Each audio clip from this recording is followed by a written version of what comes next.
This season on the Book of John Gray. If you got legs, stand up and give God a praise for all things. There's a large Negro coming into your home. Do not be alarmed. I'm John Gray, pastor at Lakewood Church in Houston, Texas. Aventer, come up here. Aventer is all kinds of amazing. Everybody is somebody. You didn't want to go to the police station and give a gift, but that's exactly what Jesus would do. I didn't want to go give a gift. I can go talk. You could talk to me about it. I talked about it. You weren't here. I preach.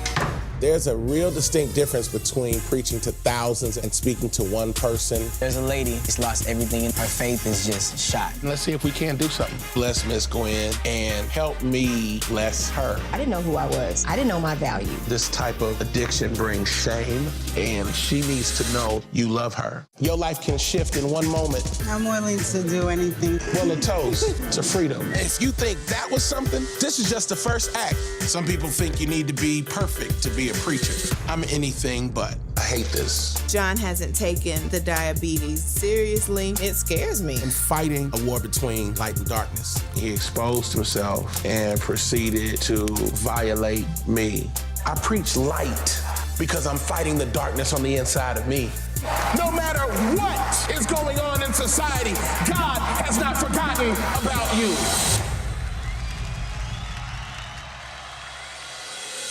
I'm with THAheadline.com. I had an opportunity to watch your show, and I think it was, I don't know, it touched me all kind of ways. I was laughing, I was crying, I was doing all the above.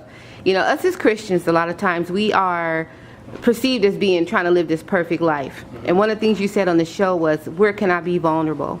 So I want to know, where did you get that vulnerability from to put it on screen, not just for your church to see, as you did in the show, but for the world to see?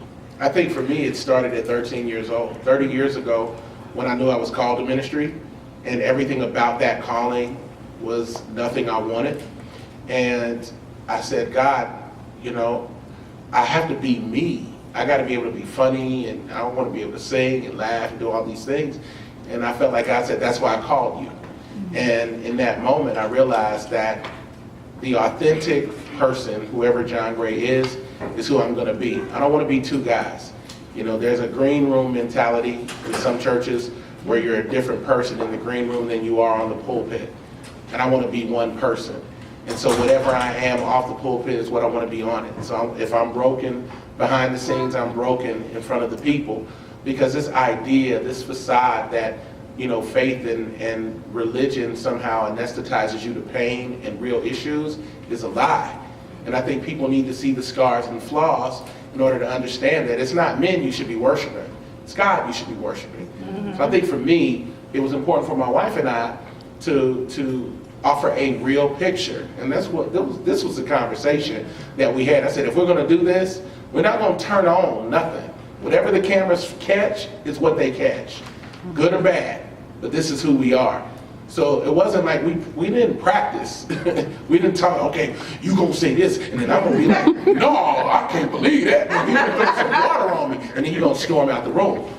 Whatever you saw is what it was, and I think the vulnerability comes with just being honest about our process. Faith is not perfection. Christianity doesn't make you perfect. The prerequisite to needing a savior is to be broken and to acknowledge that.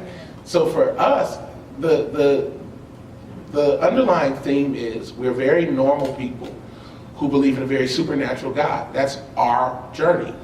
And if there are lessons that you can learn and glean from that, then great.